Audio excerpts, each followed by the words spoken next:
Valve needs to add a hero draft to Deadlock if they want any chance of the game remaining relevant into the future. Let me explain. As far as I can understand, every single other MOBA on the market currently has a draft mode, except for Deadlock. You could ultimately chalk this up to the fact that it's still pretty new and in active development, as it is an early access title, but for the continued health of the game's future balance, they need to introduce the idea of a draft into their design philosophy for the game. The current system that Deadlock practices is a simple hero pool and single avoid system, letting you pick at least 3 characters you prefer to play and 1 hero you prefer not to play against.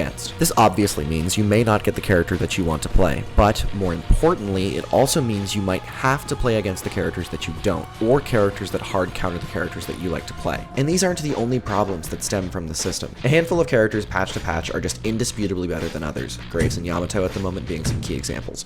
So many people play these characters that your chance of avoiding one or both is pretty rare at this point. 9 out of 10 games, like my past 40 games, I've had a Graves in it, because trying to avoid these characters would make you unable to even find a lobby to begin with. Having stronger characters than others is typically pretty normal for a MOBA, but if you can't discuss formulating a team composition ahead of time as you see the characters roll out, or you can't get a definitive ban on a character you really don't want to play against, your experience playing this game is more RNG based than based on actual mechanics, as you're unable to choose your characters around what your team is playing, preventing useful synergy or mechanical expression. A draft would pretty much fix this system pretty easily. Considering Deadlock's roster isn't as expansive as other titles, hard banning 12 characters before the draft even begins and locking off a quarter of the roster every game would make some characters' pick rate a flat 0%. So, instead, a pick ban system would probably be more ideal, allowing teams to still pick strong characters, but also forcing them to actively think about what character they should ban given the current state of the draft. What do you think though? Do you believe that